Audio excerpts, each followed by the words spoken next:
The words I remember hearing from Emma specifically, she was just like, just go out there and have fun. And she was like, you're never gonna, get this moment back kind of thing. Wow. Today on the podcast, we have Racing Louisville and U.S. Women's National Team forward Emma Sears. After a hiatus from the game during her college career, Emma had a standout rookie season in the NWSL that earned her a call up to the U.S. Women's National Team in the October camp, where she got her first cap, first goal, and first assist all in the same day. Emma, I am so excited to meet you and have you on the podcast, so welcome to the Women's Game.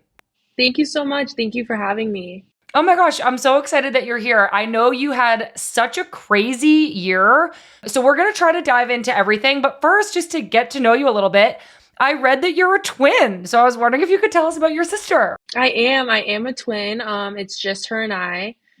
I feel like people ask me all the time, what's it like having a twin? And my response is always, I don't know what it's like not having a twin. She's my best friend. She is a huge supporter of me. We played soccer together growing up. And now that I've continued on in my soccer career, she's my biggest fan, my number one supporter. And yeah, I love her. We're super close and I'm so thankful to have her in my life. What's her name? Her name's Bronwyn. Bronwyn, cool name. And who's older? She's older by 10 minutes. Depending on who you ask, some people think that I look older than her. Some people say she's the older twin. It just depends. We're fraternal. Some people think we look related, some don't. Oh my gosh. Okay, so you played together growing up, and then I know that your sister went to Miami University. You decided to play at Ohio State. In your college career, you had 25 goals, 15 assists in 83 appearances. When you and your sister decided to I don't know if this is such a lame twin question, but you obviously decided to split up and go to different schools. What kind of things went into those decisions? I'm not really sure what specifically. I think it was just the opportunities that presented themselves that kind of contributed to those decisions. But I do think that when we were separated in college, that's when we got super, super close. Obviously, we were always close growing up, but I think that separation really helped our relationship. And it was super fun to have her come visit me and vice versa. And so yeah, we both had great college experiences, and I think ultimately it just brought us closer. That's amazing. I feel similarly. I mean, my sister, Christy, is 18 months older than me, so I'm actually younger by more than 10 minutes. But I think that we fought a lot when we were in high school. And then I went to UCLA and she went to Boston College, and that kind of distance between us allowed me to form my own identity a little bit separate from her. And I think that helped knock down this wall that, I don't know, we were always doing the same thing. I was always chasing right behind her, and the separation really brought us closer together. So that definitely resonated with me that you said that. You played for the Buckeyes for 4 seasons, but then, and this is something I actually want to get into a little bit because I'm so curious, and correct me if this is wrong, you took 8 months away from Ohio State soccer in the spring of 2023. Can you just explain what was going on and what that absence away from soccer was? I had a great 4 years at Ohio State. I'm super, super thankful for that experience and the coaching staff and my teammates that I had along the way. After my senior season, I had a good year, and there were talks about potentially entering the draft after my senior season. And it's not that I didn't want to, but I did feel like I was being pulled in a different direction for my future career. And I was studying nutrition at the time at Ohio State, and I kind of thought that was something that I wanted to pursue. And so there were talks about the draft, and I think a little bit too was the doubts and just not knowing really what to expect at the next level. And so yeah, I decided to hang up the cleats for about 6 months. I continued to study throughout the spring semester, and I was planning to graduate. And then Ohio State had a preseason game in July, I believe. I think it was the end of July. And so I went to that game with one of my friends. She was like, hey, do you want to go? It was in an afternoon one day, maybe on a Sunday.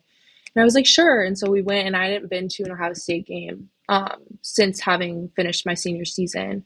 And I was standing up in the crowd, and I guess my coaches had seen me sitting in the stands, and I got a text after the game from one of my assistant coaches, and he was like, hey, haven't seen you in a while. We saw you in the stands, wondering if you want to catch up, grab a coffee. We went and got coffee, and I was kind of updating him on, what those 6 months of my life had looked like. And he was like, look, I think that if you go talk to, the head coach, she may offer you a spot back for your 5th year if you're willing to take it. She may not. And so I kind of thought about it for 2 days, but he was like, you you need to make this decision sooner than later, just because preseason, the beginning of August in college, it was rounding the corner. And so I was like, okay, it took like 2 days, and I was like, honestly nervous to go and have that discussion with her, just because I think that they were a little bit disappointed that I, one, didn't enter the draft that year, and two, decided to not come back for my 5th year. And so I was definitely a little bit intimidated, but I kind of bit the bullet, went up to her office, and we ended up talking for about 2 or 3 hours, just kind of catching up. And she ended up offering me a spot back on the team to take my 5th year, which then that presented a whole nother array of, I guess, obstacles in a sense, just because I hadn't touched a soccer ball for 6 months. Yeah. And not only that, but I wasn't working out at an elite level that I've been used to. And so I was definitely a little bit nervous, but I went through all the protocol, got all the check marks that I needed to go into the preseason for my 5th year. And then that's what I ended up doing. And I had a good 5th year season, and then I entered the draft. So it was kind of a whirlwind, but I wouldn't change it for anything. Oh my God. It's such a cool story. And I was really trying to like figure this out, reading a couple articles online so I could like fully understand it. But basically, after you played 4 years, you had decided you were going to be done with soccer. Correct. Yes. Okay. And then you said you didn't touch a ball during that time. So like you didn't play for fun or anything. Yeah, I mean, I would play here and there, but nothing super serious. Obviously, I missed it, which kind of gave me like a unique perspective, which I think is similar, knock on wood, to people who go through injuries and having been missing the sport. And I think that there was a component of me trying to convince myself for sure that I was doing the right thing in a sense, like not continuing to play, but in the back of my head, I always missed it. And so I don't take any day for granted, getting to play. And yeah, it's definitely like a unique journey and not something that I guess many people experience, but I'm super grateful to be where I'm at now, and it worked out. I know. Oh my gosh, it worked out so well. I'm going to get like way more into like, thank God you came back to play. This must be like such a really cool journey to be on. But you did mention you weren't like working out at an elite level. Obviously, you had kind of like some other plans in mind. So that 5th season that you went back to play for Ohio State, what was the hardest part of getting back into like kind of soccer shape? Was it the physical side, or was it more the mental and emotional side that you had kind of moved on, but then said, oh wait, I really missed this and I'm going back?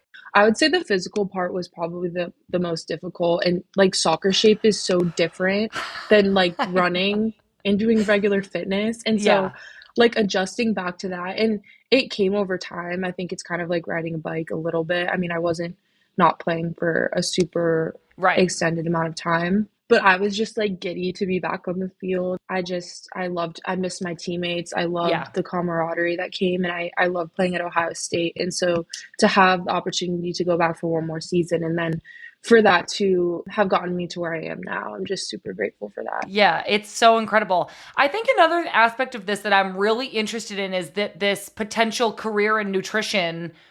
I know you majored in health sciences, is that right? Yes. And it sounds like you had this really other exciting career path that you were interested in going down. And I'm curious, even thinking about like having to kind of get back into soccer shape, how has your education in this nutrition field kind of helped you through this journey? And is that something that you're still interested in down the line? Yeah, for sure. I think that just with being athletes, there's so many components that go into performance. And I do think that when I really started to hone in on things like my nutrition and my recovery and things like that are kind of behind the scenes, I think that that's really what elevated my game and took me to this next level. I do think that my education and my knowledge just in that field and on that side of things has really helped me. Potentially down the line, I would be super interested in working with a professional team and just using my knowledge and to help others and to continue to work with athletes is something that I would definitely be interested in doing. Oh, that's so cool. I think that especially like around the NWSL and honestly for all female athletes in general, having education or having a resource like a nutritionist that you can go to about issues in this area is so important. I think that as women, we're even like from society pulled in so many different directions, like you need to be skinny and fit, but you need to be strong in order to be a good like player on the field. You need to eat a lot so you have energy, but make sure you don't gain any weight. And there's so many like conflicting messages. So I'm curious, now that you are a pro, we know that you got drafted to Louisville after that 5th season at Ohio State. Now that you are a pro, how are you still using this education that you have and this, what I hope, perspective on nutrition and well-being to fuel yourself as a professional? That's funny you say that. I think about it all the time. And I do think that there's so many mixed messages. And I do think it'd be really hard to navigate if you didn't have a background in some of these fields, or like didn't really know much about, how to fuel yourself properly. I do think that when you're at the pro level, there's so many amazing resources and, like you said, nutritionists, but every body is different. And so I think for me, it was just over time learning what works best for me. And I think that's super important for, everybody to do. I was actually talking to a nutritionist not too long ago, and she kind of made a joke about, and I really appreciate her because she focuses a lot on women specific nutrition and things like Yeah. that. And she was like, women aren't small men. And I was like, Yeah. that's so true. And she was like, I feel like a lot of the times in sports, like that's the perspective of people, but like women are so different, and our needs and requirements to perform at the highest level are so different than men. And Mm-hmm. so I do think that that's really coming to light now, which is super great. Yeah, I just think everybody's different, and it's important to, do what's best for you and find out what, can help you perform at the highest level. So Yeah. I love that you said that. That's really, really cool. And I someday, whenever is right for you, I hope that you like remain in that field. I think that's we need more resources who have that perspective on that. Okay, so I mentioned you entered the draft, you got drafted to Louisville. We've seen glimpses of your ability to impact games right away just in your first season with Louisville. I'm curious what has been like the most unexpected part of your rookie year. It could be like the speed of the game. It could be like the travel, kind of just adjusting to life as a pro. Like what surprised you the most? the most surprising has been probably the speed of the game. I Yeah. do think that it's super elevated from the college level. And so I remember very specifically going into preseason, and I grinded up until the draft. I was like, I don't want to be unprepared. I want to make sure I'm going in and have everything covered. But I was shocked at how quick and how technical everybody was, and I was like, okay, I'm really gonna have to step up in this environment. And so it definitely took me a sec to adjust, but I'm learning every day. I love my teammates who push me every day, and so I think ultimately that's just helping me get better. But yeah, definitely the speed of play. I totally agree. I think that jump from college to pro and to the national team, the speed of play and the rate at which you have to make decisions and then like execute them technically and tactically, like make a good decision, do it really fast. Somebody's breathing down your neck. That was the hardest part to adjust to. But I actually feel like, Emma, you are so fast on the ball.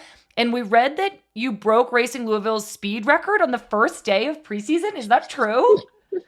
I think it is. We had like a fitness test, and I don't know if you're familiar, but the 1K test. Oh And so my that's God. that's the fitness test we run. And so I think that that was the moment when Is that on a people track? realized, no, it's on the field, and it's like down Oh, the length of the field and back 5 times. And it's like under a certain oh. amount of time. Yeah. And And so you I think that won? that was the moment. Yeah. But I think that was the moment where they were like, oh, okay, she's fast. Oh my, wait, but isn't that like, you have to be really fit to do that too? Yeah, for sure. But that's what I'm saying is like the like the running fitness and the game fitness is like so different. Okay, You know what I that's mean? fair. I know. I feel like game fitness, even like doing a small little technical drill, like when your calves start Oh my burning, gosh. like that's so different. It's so different. I know. Okay, another thing I'm really curious about, and I unfortunately for me, I didn't get to really interview anybody from your team last season. So I'm really curious about the culture of your team at Racing Louisville. I was wondering if you could share like who are the leaders of the team and kind of what's the vibe like? How would you describe the culture? I honestly really, really appreciate the culture, and I think that we have such a close-knit group. I don't even think that there's one or two standout people who are leaders on the team. I think that people kind of fill their roles how they're meant to, and it's not forced at all. It kind of just like happens naturally. It's super close knit. I think that, we're aiming to achieve these goals that would be making club history. And I think that everyone is on the same page about that. And so moving forward into this next season, that's definitely at the forefront of everybody's minds. And to hopefully having a successful season with the team is definitely, the priority. So Yeah. yeah, I love That's it. That's so great. I'm so happy for you. I feel like every team that I've been on kind of has like a team narrative throughout the year. And I was actually speaking with Hal Hirschfeld from the Washington Spirit, who they made it to the final last season. And the vibe that I was getting from the Spirit was that they felt like underdogs kind of. And I was so curious about that because from the outside, I wouldn't necessarily have pinned them to be underdogs, but it did make me start thinking about, obviously, every team, as you go through the season, you know what's going on inside your locker room. You know the perspective that maybe the fans or the media has of you. And I was just wondering if you felt that last year. Did your team kind of have this like narrative or this story that you were trying to tell, or something you were trying to accomplish, or something, a wall you were trying to break down? Was there anything kind of going on that shaped the way Louisville viewed themselves? I do think for sure just the fact that, the team hasn't made the tournament at the end of the season, I do think that that makes us underdogs. I think that for me, this being my rookie year, I realized towards the end of the season like how much can change in such a short amount of time with the standings, and then the pressure all of a sudden was like really on. But that pressure was definitely felt, and pressure is a privilege 100%, but I do think that it's really easy to crumble under pressure, and just because there were such high stakes with the games that we had at the end of the season, and wanting to end the season on a high note despite not being able to make the tournament at that point. I do think that contributed a lot to the identity of the team and the narrative that was kind of going on behind the scenes and in the media, and trying to kind of put Louisville on the map and make a stamp on the season. But similar to what you said, I do think it's really interesting that each team has a different identity, and so much happens in the locker room that's not seen in the Right. media. And so it's just an interesting perspective to have, and from an outsider's point of view, when you hear things about the team and then, knowing what actually goes on in the locker room, it can be so different sometimes. I know. I totally remember that as a player, and I've tried to bring that perspective into now this career as like being in the media, because I don't ever want to like assume that I know everything, because I know that I don't, but it makes it a really great opportunity for me to speak to people like you and try to understand the culture and the inside workings of a team better, so that I can actually speak about and represent them more closely to the truth. Another thing I really wanted to ask you about is your head coach, Bev Yanez, who is a former player in the NWSL. And I was just wondering, what is it like to have somebody who's so familiar with the challenges of playing in this league leading your team as the head coach? Yeah, I do think that that's a unique perspective as well. And I think that because of her experience, she gets it, Yeah. which you can feel that as a player and as a member of her team. And she really understands like how to kind of get people to rally around each other, just because she played, especially in the NWSL. It's such a specific type of style of play. It's Yeah. so transitional, and I think that she just really understands that. And I think that although the season may not have turned out exactly how we have hoped it to, I think that the growth that occurred this season and the understanding of the players is just going to translate into the next. So I'm super excited. Totally. Okay, let's switch gears a little bit. You have had a crazy year. I mentioned this at the top of the podcast, but you got drafted to Racing Louisville at the beginning of 2024. Then in October, you got your first call up to the U.S. Women's National Team. I think it is so incredibly impressive that you had considered stepping away from soccer, but you returned, you entered the draft, and now you got called up to the national team. Have you reflected on that at all? Like, did you envision your 2024 going the way that it did? Well, thank you. Yeah, like you said, it's been really crazy. I reflecting on it now, and honestly, I don't think that I was able to have that time to reflect until super recently, just because everything happened so quickly, and it was such a whirlwind. But as for my rookie season, I could have never expected that. And just because I'd never had experience with the national team in the past, it's always something that I dreamed of, but from my perspective of things, had always just heard about people getting called into youth national teams and getting that exposure when they were younger, and I never had that. And so I think that for me, it was super unexpected. But when I heard about even having made the first roster that comes Mm-hmm. out, I remember my GM giving me a call on one of our off days, and I was literally in Target doing some shopping. And I was like, why is he calling me on our off day? I was like, did I do something wrong? Oh my God. When you like get those unexpected calls and you're like, Yes, uh-oh. I So hate that was that. like my immediate reaction. And he gave me a call, and he had kind of told me the news that I had made the provisional roster for the October camp, and that, the final roster would be announced a week from that point. And I remember just like not really even understanding like what he was saying because I had never Well, experienced that yeah, before. who's heard of the provisional roster? Like, I barely know what that Right. is. Right. And so I Is was that like, just, what does that mean? it's like a preliminary larger roster of like the camp roster will get picked from this pool of players, and you were in that pool. Yes. Okay. Yeah, correct. And so from that call, I was like so stoked, even having just heard that. And Yeah. like I said, I didn't really know what he was talking about, but I was like so ecstatic on the phone. And he was like, nothing is like confirmed yet. And I was like, okay, okay, okay.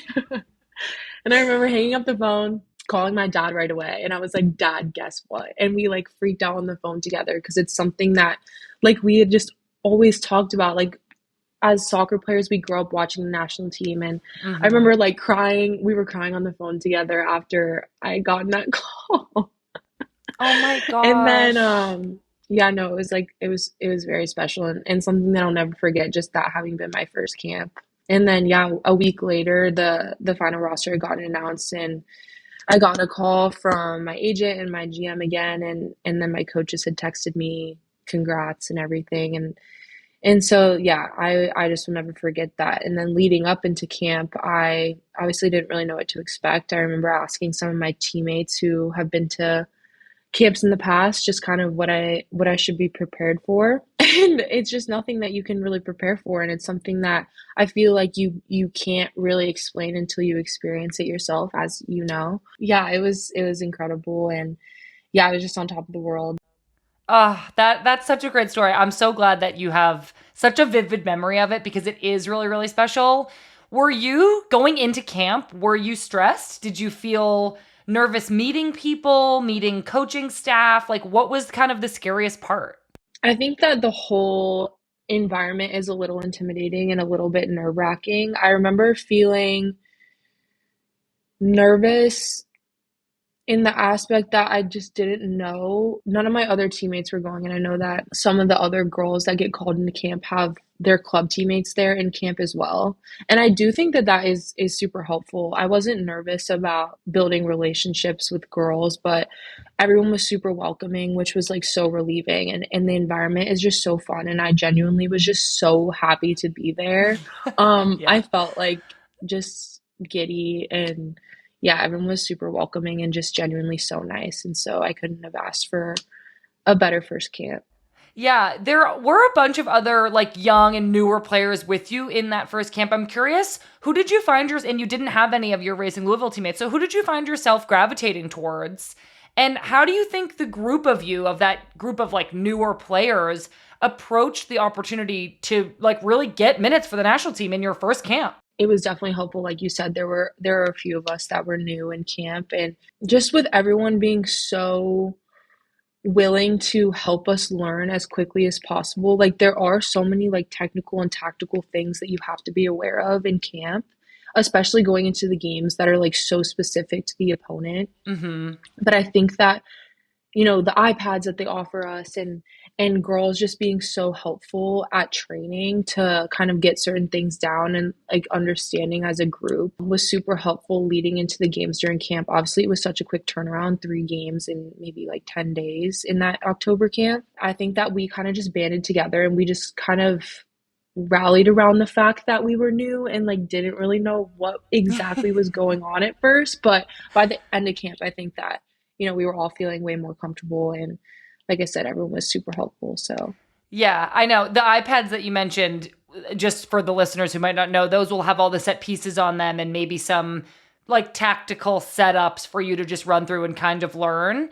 Of all those players who were there welcoming you and helping teach you all of these things that national team players need to know, was there any advice that anybody shared with you in that first camp that kind of stuck out to you? Yeah, I remember talking with Mal after one of the training sessions, and she was just like, you have to remember that you're here for a reason, and kind of like, sticking to what you're good at, and not letting that dim, and like everybody in that environment is so amazing at their craft and what they do, and everyone is so unique in what they're good at, but I think that that's what makes the team so great. And so just honestly, like at the end of each day, the days are long and tiring, but just reflecting on the day and reminding yourself of, you're here for a reason, and they see something in you. But that was advice that I definitely took, and that definitely stood out to me. That's great. I'm glad to hear that piece of advice is still floating around camp. I definitely got that advice from older players. And I think it's so true that if you're trying to emulate an older player or a player you think is better than you, or somebody who's playing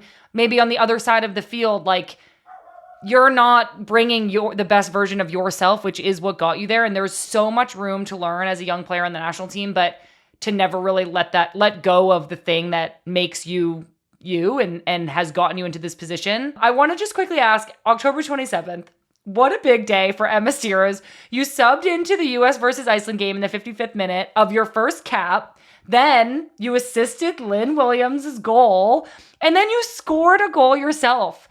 I can't imagine your first cap going any better. How did you feel stepping onto the field? Like, did you have any idea all these great things were going to happen? Oh my gosh, no, I couldn't have prepared for that, even if I tried. And it was honestly just such a dream come true. I remember because Lynn and I came on together. And so the words I remember hearing from Emma specifically, she was just like, just go out there and have fun. And she was like, you're never gonna, get this moment back, kind of thing. Wow. And I remember it was honestly just instincts at that point on the field, because there's so much going on. And if you allow that to kind of trickle into your head, then I think that I really would have been way more nervous. That game is like, obviously probably the best game of my whole life, just in terms of like what had happened that game and the support from everybody that I felt after. I just was genuinely so happy, and it was a dream come true. Oh, that is so awesome. I want to just quickly hear about your goal. The ball came to you off of a rebound. Do you remember what was going through your mind as you wound up to strike, or were you just like, this is what I do, left foot's going far post, this is what's happening?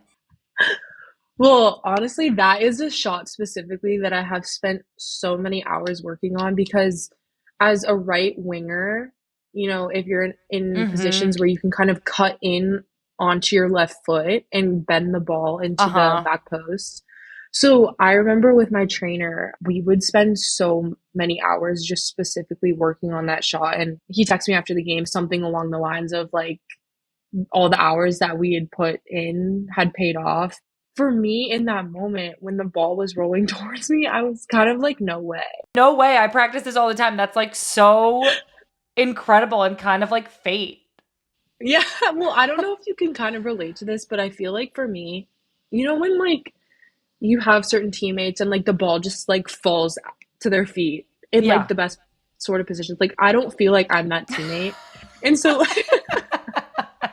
in that moment when the ball was like rolling perfectly, like set up for me to like take that shot, I was like, oh my gosh.